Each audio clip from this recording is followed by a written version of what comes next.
Hello, and welcome to this session on critical social science perspectives on transformations to sustainability. My name is Sarah Moore. I'm a science officer at the International Science Council and a coordinator of the Transformations to Sustainability, or T2S program, which is a joint research program of the ISE, the Belmont Forum, and the North Face Network. It's my pleasure to moderate this session today. We're here today to learn about some innovative emerging approaches from the social sciences in research for sustainability. The T2S program was designed on the principle that achieving sustainability is not principally or even primarily a techno-scientific challenge. It is first and foremost a social challenge, and the social sciences have a critical role to play. We're going to have inputs from 6 of the 12 projects in the T2S program. The 12 projects work on very different social environmental problems in many very different places around the world. What they have in common is a social framing of sustainability challenges and their potential solutions that we hope will be transformative. Let me tell you how we're going to run the session today. First, my co-convener, Eleanor Fisher, who is one of the 12 project coordinators, is going to make some framing remarks to contextualize the 6 presentations. We will then have brief inputs from representatives of 6 projects, during which they will address the guiding questions we put to them, which can be summarized in 2 main questions. First, what contributions can social sciences make to our visions of transformative change and sustainability? And how can we draw diverse knowledges and perspectives into conversations around transformation? Our speakers will hear a signal at 3 minutes and have 10 seconds to wrap up. After the presentations, Eleanor will offer her observations and pose some questions for the speakers and the audience, and then we'll open the floor up to the audience for your thoughts and questions. You can start to put your questions and comments in the chat box on the SRI platform during the presentations. And without further ado, let me give the floor to Eleanor while I sort out the presentation in the slideshow. Eleanor, please. Thank you very much, Sarah. So, as Sarah has commented, I want to set the scene for the 6 presentations that follow. It's a very nice opportunity to reflect on what social science can contribute to the theory and praxis of transformations to sustainability. As the international community confronts the urgency of global environmental challenges, calls have grown for fundamental transformative change to how we live on the planet and approach the systems that sustain our lives. The COVID-19 pandemic has added further to demands for a great acceleration towards more sustainable, equitable, and just societies. In the process, as we all know, it has exposed vast national and global inequalities and has reinforced recognition that change, predicated exclusively on economic growth, jeopardizes actions to mitigate climate change, amongst other processes. For me, this underlines the need to develop new, plausible futures to guide attitudes, choices, policies, and actions. As both the climate crisis and COVID-19 demonstrate, scientific facts have to be politically connected to how sustainability is articulated socially, culturally, economically, environmentally, and effectively in different communities. So I would argue the social sciences can help tease out the messy and politically complex issue of what is meant by transformative social change and how it can be addressed. This requires problematizing how global environmental challenges are viewed and understanding what agency and capacities people have to act. So one thing I'm saying is there is a need to go beyond an instrumental role for the social sciences in helping facilitate behavioural change around predefined scientific framings on either transformations or sustainability. If we take the view that transformation involves political processes and choices, and that change is embedded in regional, historically rooted dynamics, these premises shape and are shaped by the type of social science theories and methodologies used to understand change. Through multiple methodological lenses and interdisciplinary collaborations, the social sciences have the tools to help reveal the dynamics of power and politics, of conflict, of inequality, of poverty, of injustice, of exclusion, and of gender and race, amongst many other socioeconomic features, and how each can be understood in historical and comparative perspective in order to help generate transformations that are fair and equitable and fit with realities somehow on the ground. Hence, to address these global challenges requires the need to embrace theoretically rooted, yet innovative and nimble knowledge framings that are empirically informed so as to be appropriate to emerging sustainability challenges and the contexts within which they arise. Furthermore, and I think this is extremely important, the widening of perspectives, approaches and voices within and beyond the social sciences permits the introduction of different worldviews into debates on transformations to sustainability in order to progressively tease out cultural, social, political obstacles to change. So, very briefly, by necessity, politicizing and pluralizing transformations, knowledge and discourse may help to ensure transparency and safeguard against appropriation by singular perspectives, warding against overemphasis on technical and behavioural solutions to environmental catastrophe. That's the bare bones of a few points. I'm now going to hand over to the six presenters to put some flesh on these bones from the cases and the projects that they have been working on. And first of all, I will hand over to Fabio De Castro from the University of Amsterdam. Thank you, Fabio. Thank you, Leonor. In my short presentation, I will address visibility and connectivity in sustainability transformation, so the relevance of local-based initiatives in this process. Amazon has undergone major transformations over the last 50 years, leading to territorial dispossession, deforestation, conflicts, and land degradation. The region, however, is filled with pockets of resistance where local populations have designed creative small-scale production systems to overcome social, economic, environmental challenges. Next, please. Agent project focuses on these production systems. They consist of place-based practices, such as agroecological systems, community-based forest management system. Next, please. Agroforest systems, which all address multiple dimensions of sustainability, market access, fair distribution, local governance, gender empowerment, land restorations, and others. The project highlights the enabling factors supporting the emergence of these initiatives and explores ways to increase their transformative power. Next, please. A number of workshops were carried out with representatives of local producers, grassroots organizations, NGOs, local researchers, and government agents. And in these workshops, there was a space created for transdisciplinary collective reflection and knowledge co-production. Next, please. Hundreds of promising initiatives, that's how they call it, they were identified, described, mapped out, and visited, some of them visited by the research team. And one key conclusion from this collective exercise was the realization of the highly diverse number of sustainable practices in the region on the ground, but also at the same time, their limited visibility and the level of social landscape connectivity. So those dots are totally disconnected in some cases. So the question is, how is the on-the-ground empirical research bridged with the general concept of sustainability transformation in agents in our project?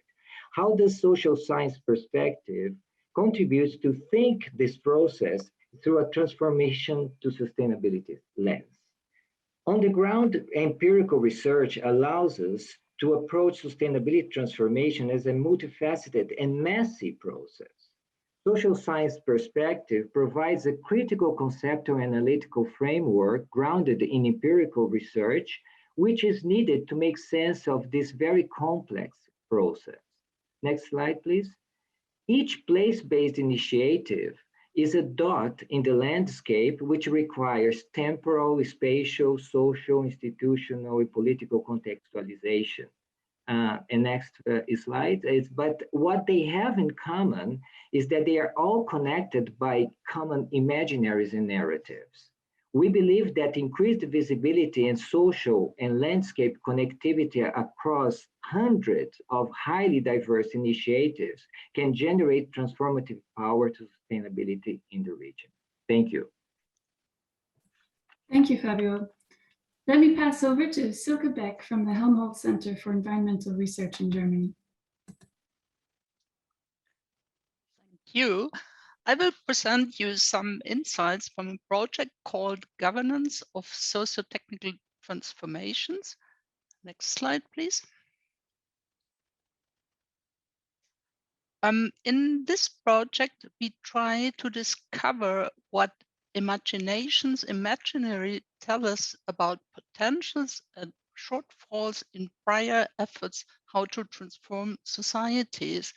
And we try to open up to political and normative questions and try to answer the question, what are choices, how transformations can be best governed, by whom, to what ends, by what means, and with what welfare consequences for affected groups. Next slide, please.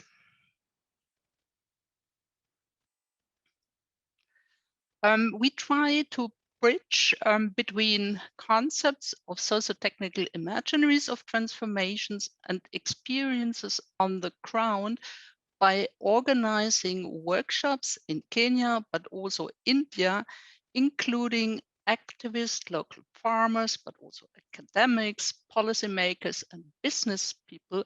And we did also a field trip to the Pavagada Solar Park, the largest utility-scale solar power park worldwide, and did some interviews in order to assess the situation on the ground.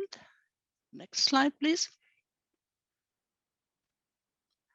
And one of our most interesting results is that case studies in India illustrate how the global imaginary of sustainability transformation, being democratic, sustainable, pro-environmental, pro-social, in short, just, is being turned on its head.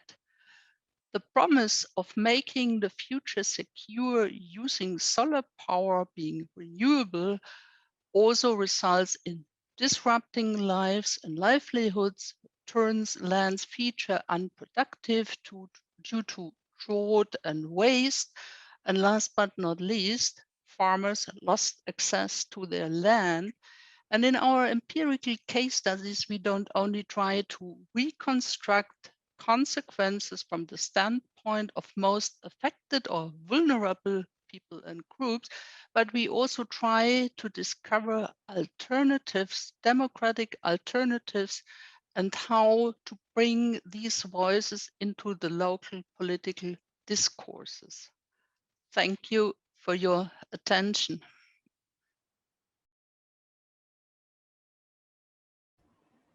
Hi, I'm Shreya, and I will be representing the H2O T2S project today, which is working in peri-urban areas of India. Next. So peri-urban areas, like these pictures clearly show, is that it's identified with high levels of, mixed land uses, transitionary spaces, almost lost in transition in many ways, from rural to urban, where you find agricultural lands put up against backgrounds of growing cities. As you can see, the buffaloes going to an international school in one of our villages, and you can find the industries growing within our agricultural lands. Next slide.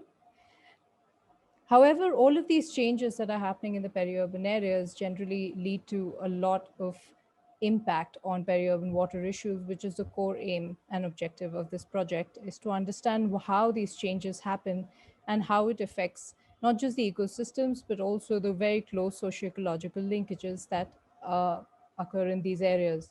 So you find that there are tanker mafias, there's immense amount of water extraction that comes out of these peri-urban areas to feed a growing urban center. Encroachment of encroachment of built-up areas over water bodies happens rampantly. There's absolutely no governance systems that can block these from happening because of the kind of power nexus that exists in these areas. You'll also find a lot of industrial pollution that takes place in these areas. The channels are completely beyond use. Water systems are no longer of any utility in these regions. They feed into the groundwater, they seep into agricultural lands, and completely changing the socio-ecological systems of the peri-urban areas.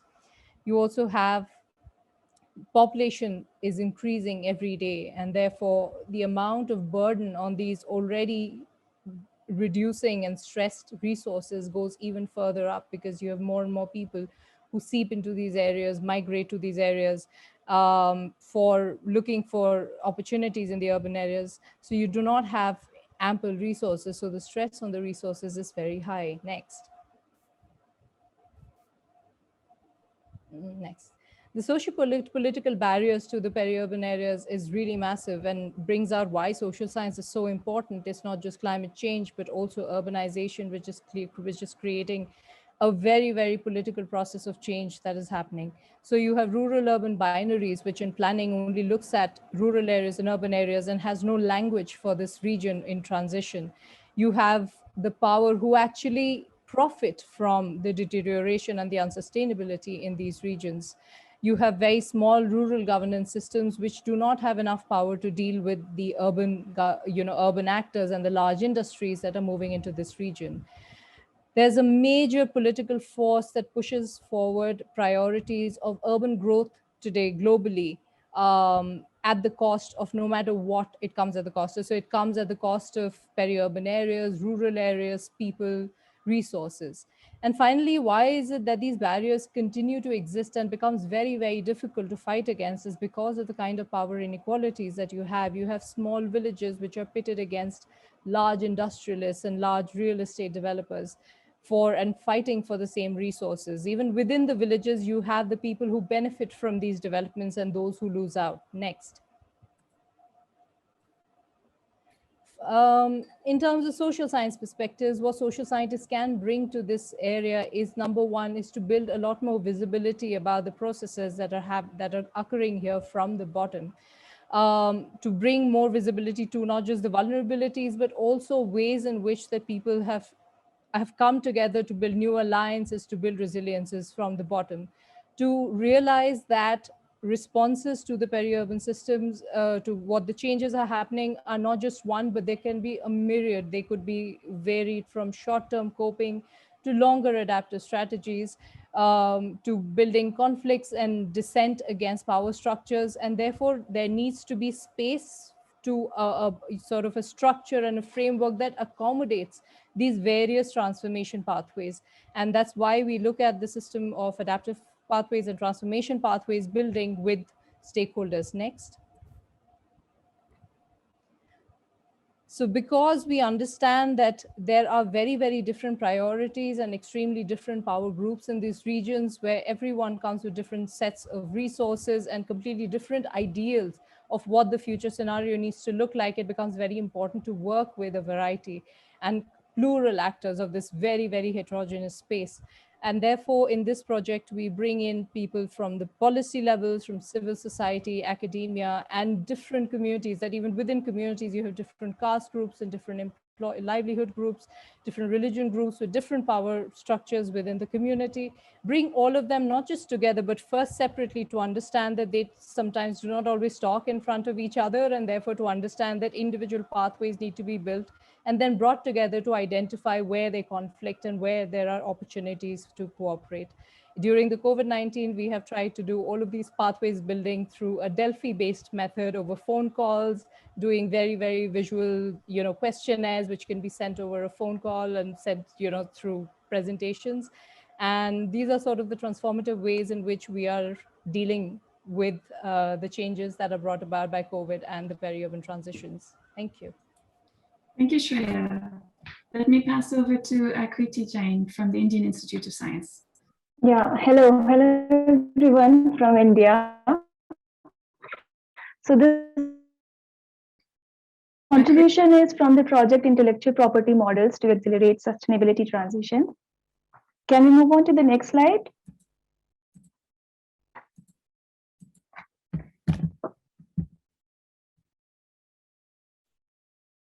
So which social science are that a systematic shift in the production consumption system is required towards sustainability that can be done through sustainable innovation. And with sustainable innovation, some complex intellectual property related issues also arise.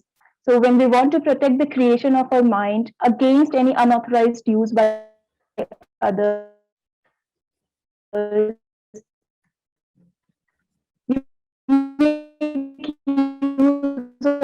copyrights, or they can be informal rights as well. Like Phoenix have emphasized that IPRs are very important for technological growth, economic progress.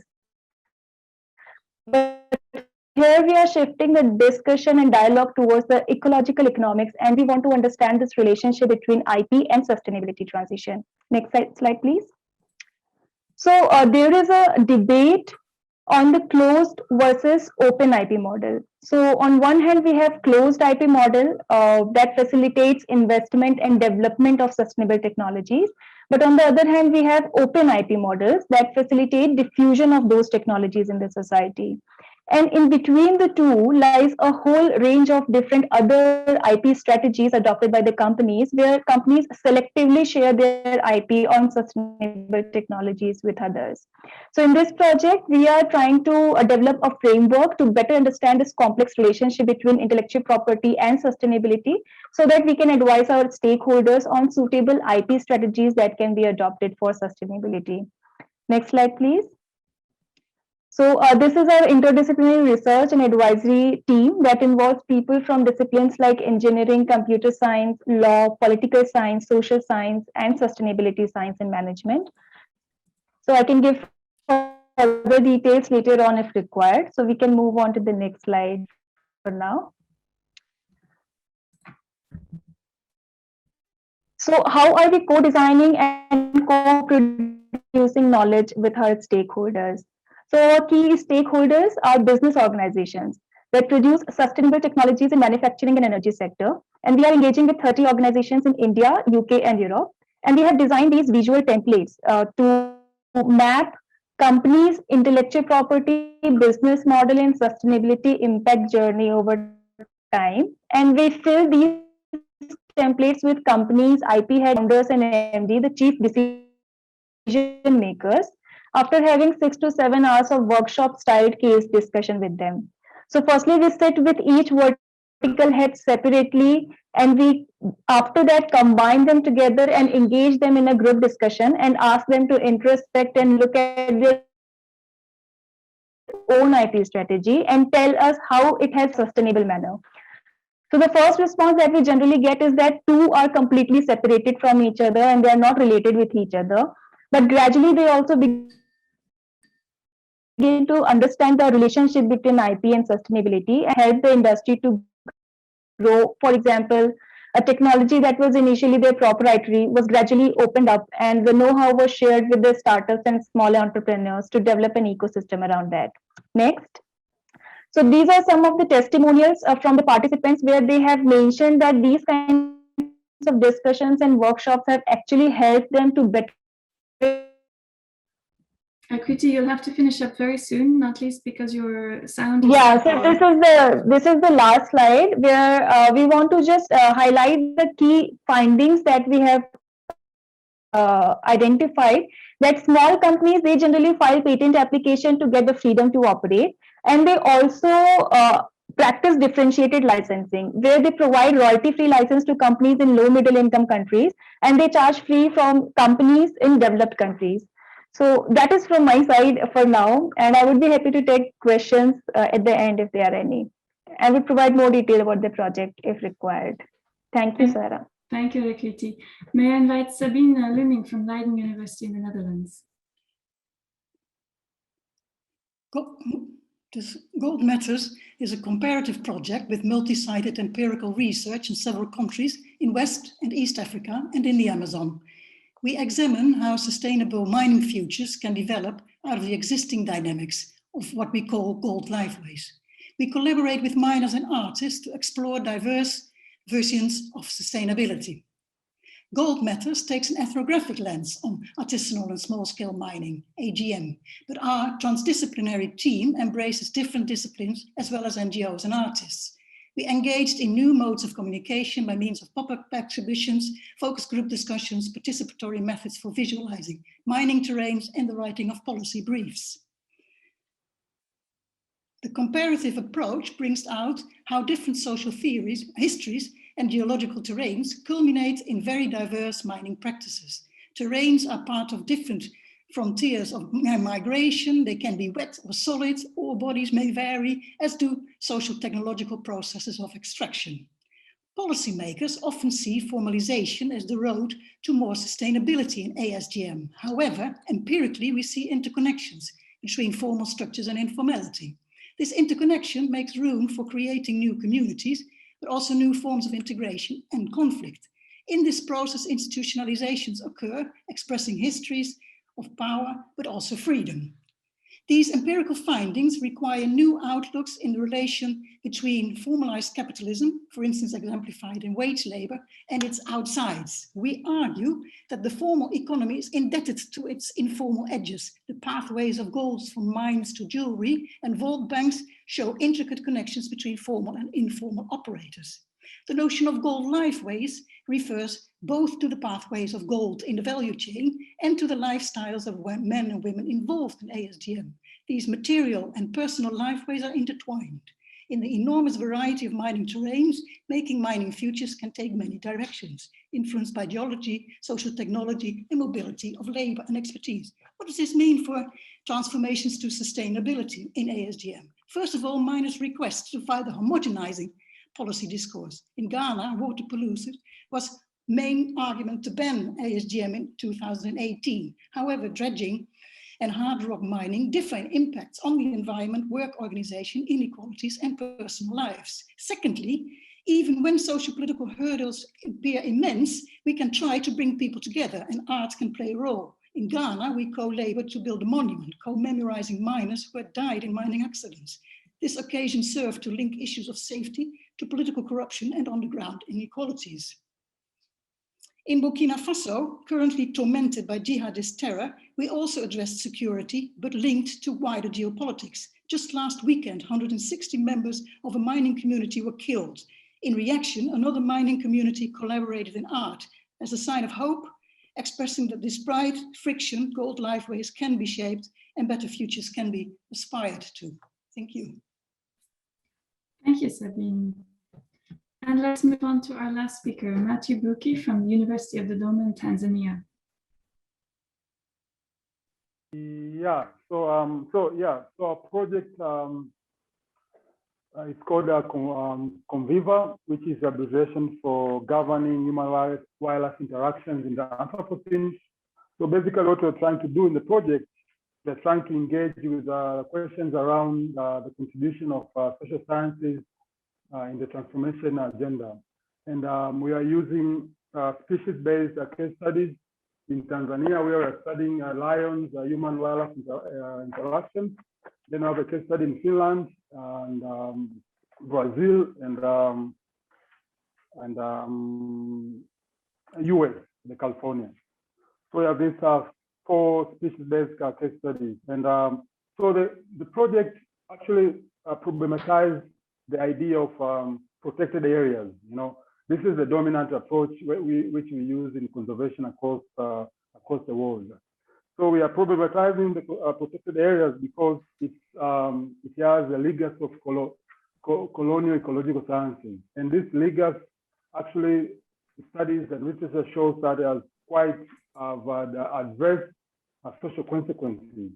But also this idea of a protected area, it contracts African understanding of the relationship between nature and society.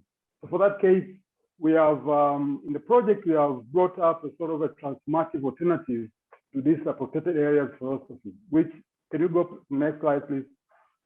Which we call convivial conservation. So we are proposing a sort of a radical transformation to conservation in the world. So this convivial conservation builds on politics of equity, structural change, and environmental justice. So it builds on interrogation of power structures and underlying mechanisms that drive loss of biodiversity in the world. But also it goes further from just offering this analytical and critical agenda in terms of offering a change-oriented agenda. So it proposed a sort of alternative conservation approach with several elements. But today I'm just going to focus on one of the elements, which is called promoted areas.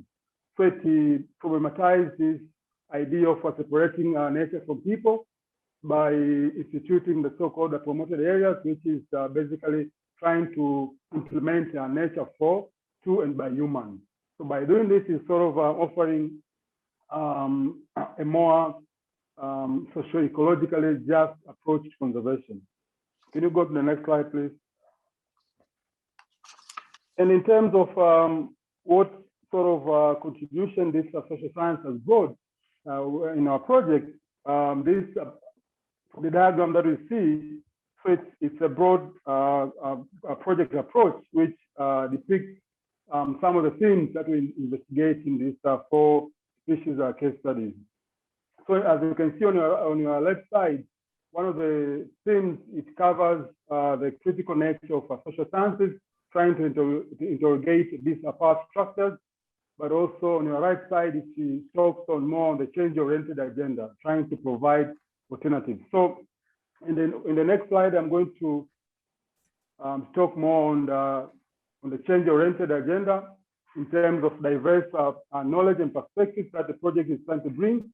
So in one of the case studies, particularly in Tanzania, we are trying to think on alternative knowledge foundations. So we are trying to move away from these Western knowledge perspectives that shape conservation approaches in the world. So we are thinking of these indigenous perspectives such as Ubuntu, which is in line with other indigenous perspectives in the world, such as Buenaville in Latin America and Swaraj in India. So this Ubuntu, it's an African ethic which signifies the convivial relationship that existed in most parts of Africa between humans and non-humans. So it offers sort of a move towards decolonizing conservation.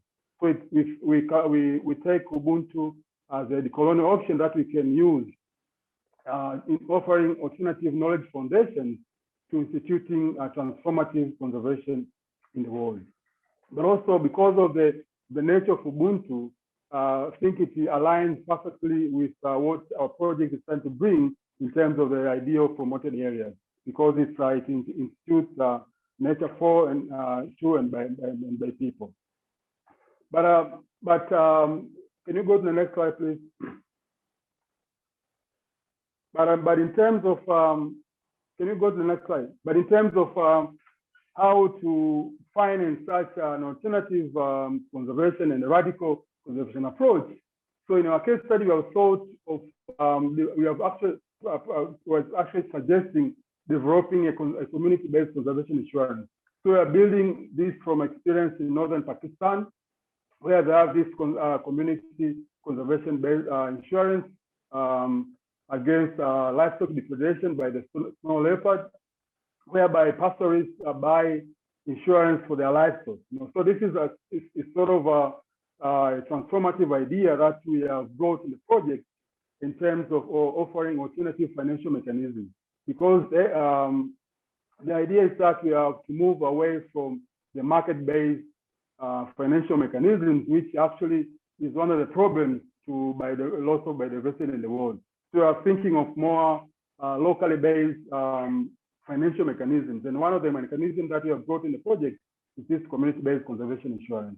So And one of the other goal that we are trying to do with this alternative financial mechanism is to try to narrow down or to rectify the uneven distribution of costs and benefits that's usually associated with conservation approaches that we have currently.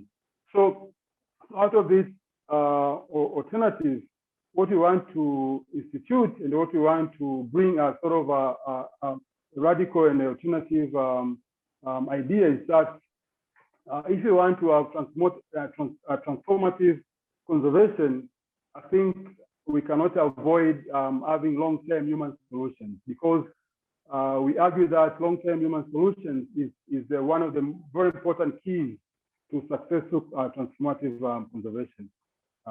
Thank you. Thank you, Matthew. Thank you to all the speakers. With a great relief, I can stop sharing my screen now and invite Eleanor to make some observations across the presentations and beyond. Thank you to my colleagues for those short, succinct presentations. I think you've seen that there's a rich array of collaborative transdisciplinary research, primarily in countries across the global south, addressing issues related to energy, mining, urban water dynamics, intellectual property, place-based initiatives, wildlife conservation, all very challenging, even before you start bringing transformations to sustainability into the picture and trying to have something that is really, truly transformative. What I see, I'll make three observations. I see that the projects grapple with a well-rehearsed tension between contextually specific social science knowledge, which is often case-based and empirical research and analysis, and the macro levels that are demanded by thinking on transformations to sustainability. This is very common. I also see a wealth of understanding of processes of planned intervention and how somehow the black boxes of development, sustainability, transformation become unpacked at the local level, often generating unintended consequences, however much we want to have deliberative transformations. So problematizing in this process of unpacking, problematizing transformations to sustainability as a form of intervention. And finally, I think all the presentations are really reinforced for me how plural perspectives are developing, and critiques in part, critiques on capitalism and what constitutes capitalism at the local level, but also looking for alternatives and how we can have different worldviews within these alternatives. And to me, this is a really important part of the social science contribution. And also the fact that projects are contextually grounded within people's life realities, rather than trying to propose a kind of one-size-fits-all model. Those were the observations that I have. I will start with one question to the panelists, and I don't know who would like to answer. How do we as critical social scientists encounter and challenge dominant narratives, and in this case it was on climate, and provide a platform for the ongoing exploration of autochthonous and local communities and ecologies and their realities? Would anyone like to address this? So really, how do we challenge dominant narratives and propose alternatives amongst my panelists? Yeah, please, Akriti. I have very short response to that, because our key stakeholder in our project is business organization. So one way through which we are trying to address this issue is that when we interact with the companies, we will not only focus our attention only on big multinational organizations who had been instrumental in deriving some standards of sustainability for the industry. So we make a very conscious effort to include small entrepreneurs, startups, and those community, and we are engaging with those companies, and we are trying to understand how their intellectual property has helped them to grow, or how others' intellectual property has restricted their technology in any way.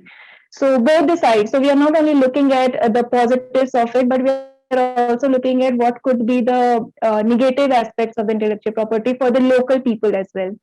So this is one way through which we are trying to address this issue. So obviously we are not looking at the top down approach, we are also trying to understand how local people are providing these sustainable technological solutions and using IP to disseminate that technology to the industry as a whole. Thank you very much. Would anyone else like to address that, or I'll move on to the next question? I'll move on. Matthew, it's a question to you. Can you provide some concrete examples of alternative financial solutions? Yeah, and I think as I've highlighted in the presentation, there is this community-based livestock insurance in northern Pakistan, which comes from a local-based initiative. You know, so it's one of those alternative financial mechanisms that we have actually learned in our project, and that actually we are proposing in Tanzania. You know, because these livestock-based insurance are very rare in conservation. They are very much, in other arenas such as climate change. You know, in dealing with a drought in Kenya and in Uganda. But in conservation, we have no such financial mechanism. So in Tanzania, we are trying to propose such a mechanism because we believe that pastoralists living nearby the so-called protected areas, they have some benefits that they derive from their habitats. So it's a matter of trying to investigate their willingness to pay so that they can be able to pay this premium, so that they can have some sort of a compensation. You know, although the word compensation is very contested in conservation literature, particularly conservationists from the natural science perspective, they are not very happy with the word compensation. You know, so, but also even in the legislation, the word compensation is not used. It's usually used as consolation, you know, because of the politics behind the practice of offering this compensation. So for our case, this community-based insurance is one of the very viable alternatives. But also, I think you could also think of the other alternative that has been suggested in a more broader picture, which is called community-based. Yeah, sorry, I forgot, but it is based on this the idea of the basic income in Finland. You know, so there is such a proposal again now. Thank you very much, Matthew. A question to Fabio. Can you provide some ideas on how to scale up and connect the different, currently disconnected local initiatives? Have you any insights into the speeds of transformations vis-a-vis their connectivity with other initiatives?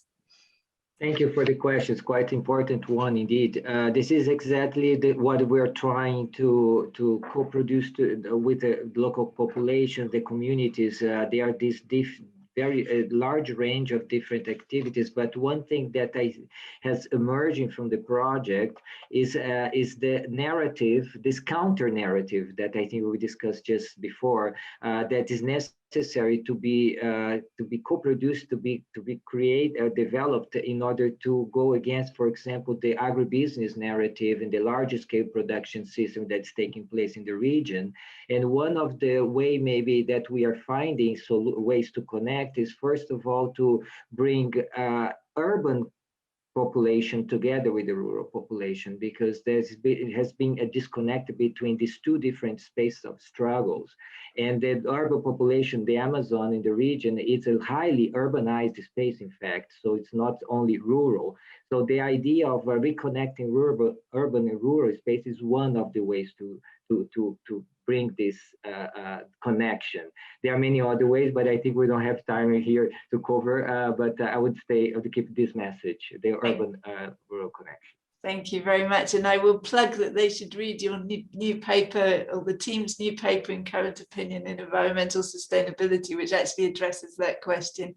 We have two questions for Shreya. Peri, I'll read them both to you, Shreya.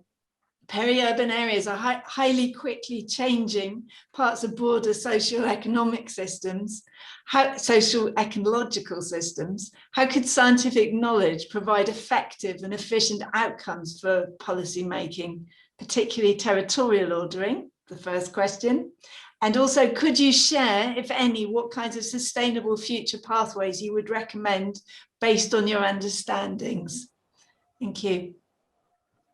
So I think number one is that this transitioning nature of the peri-urban, which is often also seen as the sources of its vulnerability, I think there is immense opportunity for innovation within these transitions. So there is definitely a lot of opportunity for policy also to recognize the kind of resilience building innovations that are already happening because of the rate of change in these areas that people themselves are, coping and building completely new alliances and new lives. So I think there is a lot of opportunity for policy to recognize these and enable these sort of resilience transitions which are already happening on the ground. Number two, with regard to territorial ordering, I would say that I think a lot of future sustainability of peri-urban sort of outcomes and pathways are very, very linked to how we see the peri-urban, not as separate from the urban, but very much a part of the urban system.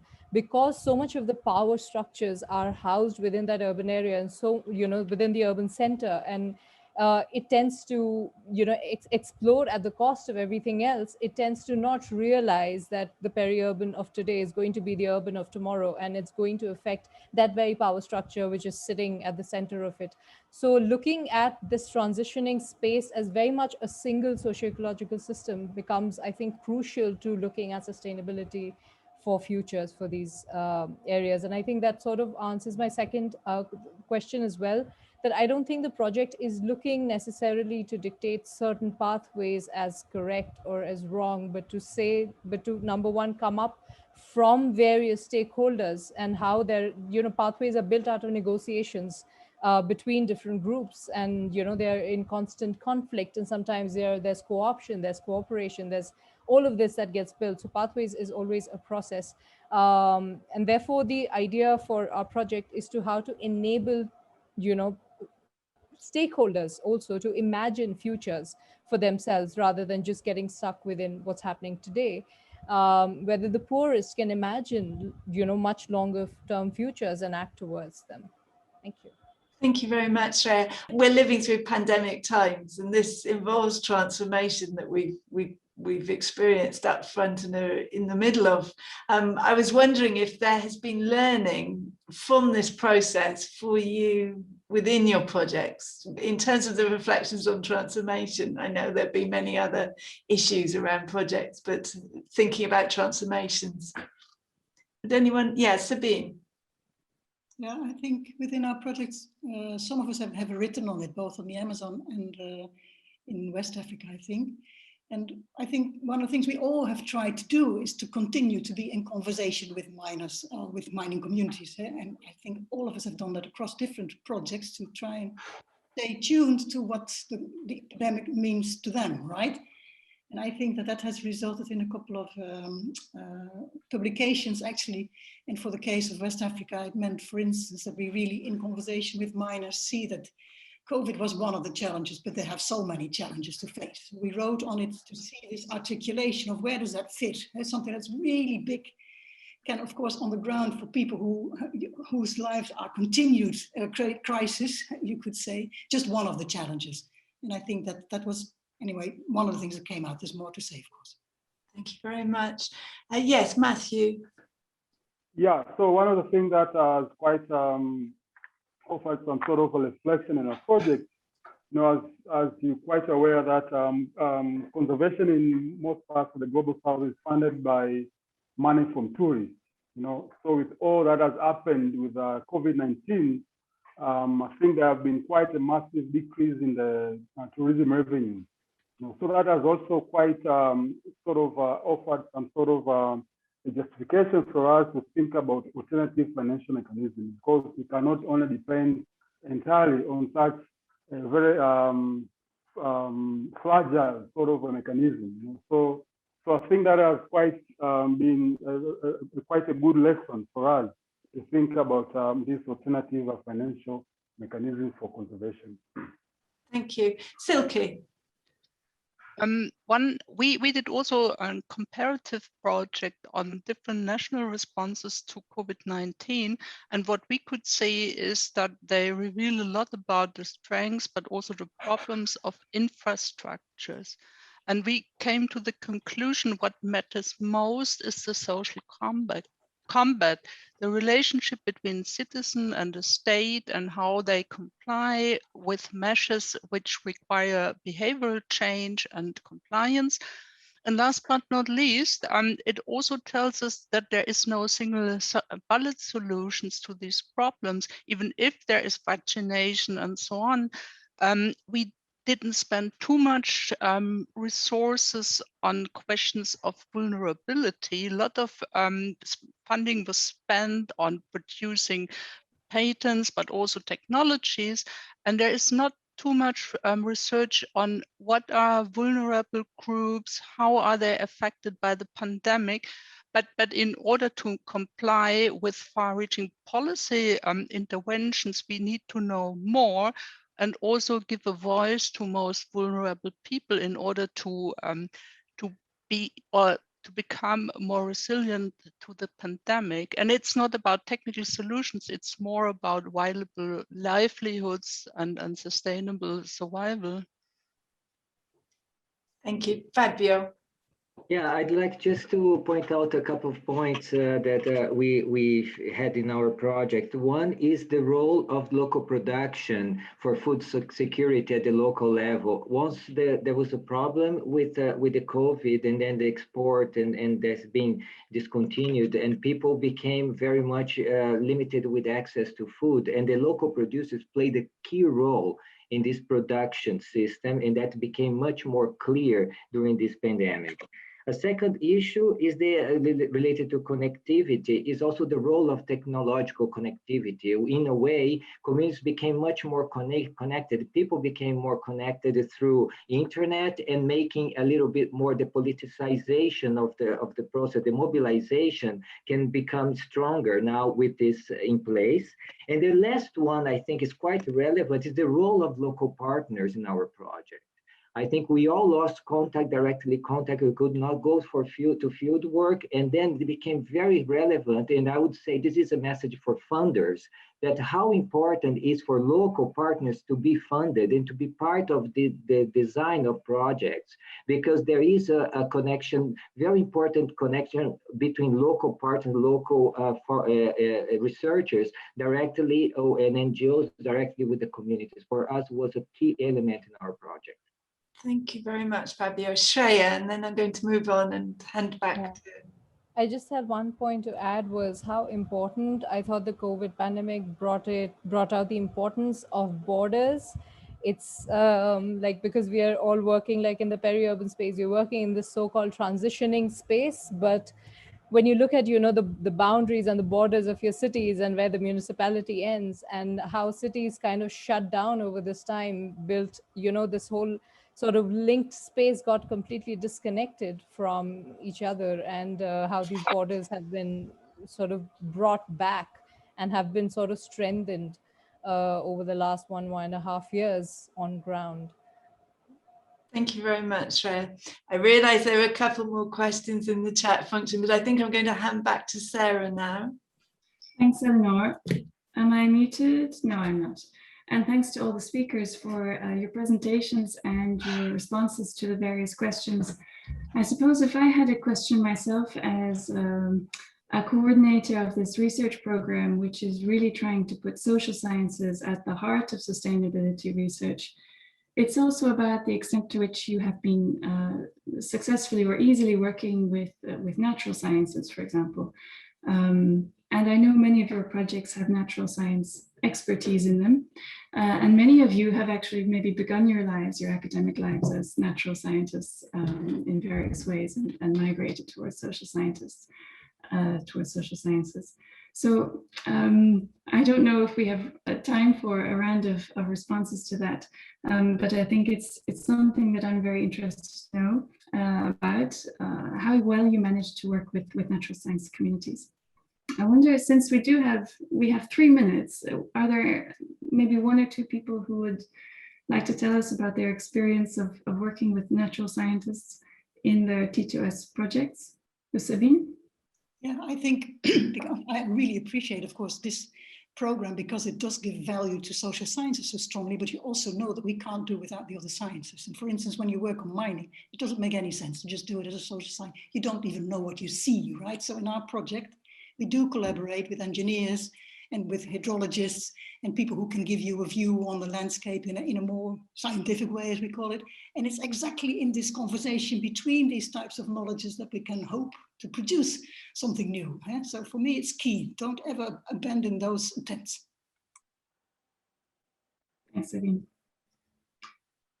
So, Shreya? Yeah, I want to say that it's not just, I mean, disciplinary boundaries show up in these groups, not just between natural sciences and social sciences, sometimes within social scientists themselves.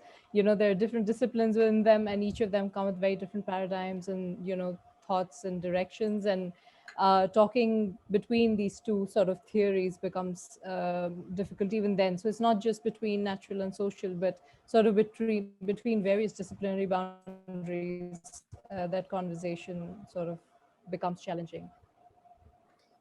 Thanks, Shreya. And thanks again to all of you. We're out of time. It's been a really great conversation. It's very important, I think, to consider the strengths and the challenges for social sciences in sustainability research. And so I think it's just left to me to remind you that you will be able to find the slides from this session under the files in the session webpage. Also some links to a special issue produced by the projects over the recent weeks on current opinion in environmental sustainability, and links to contact us if you'd like to find out more. So thanks again to our speakers, to my co-convener Eleanor, to our hosts at SRI, to everyone in the audience, and I hope you continue to have a very interesting Congress. Goodbye, and see you again perhaps in another session.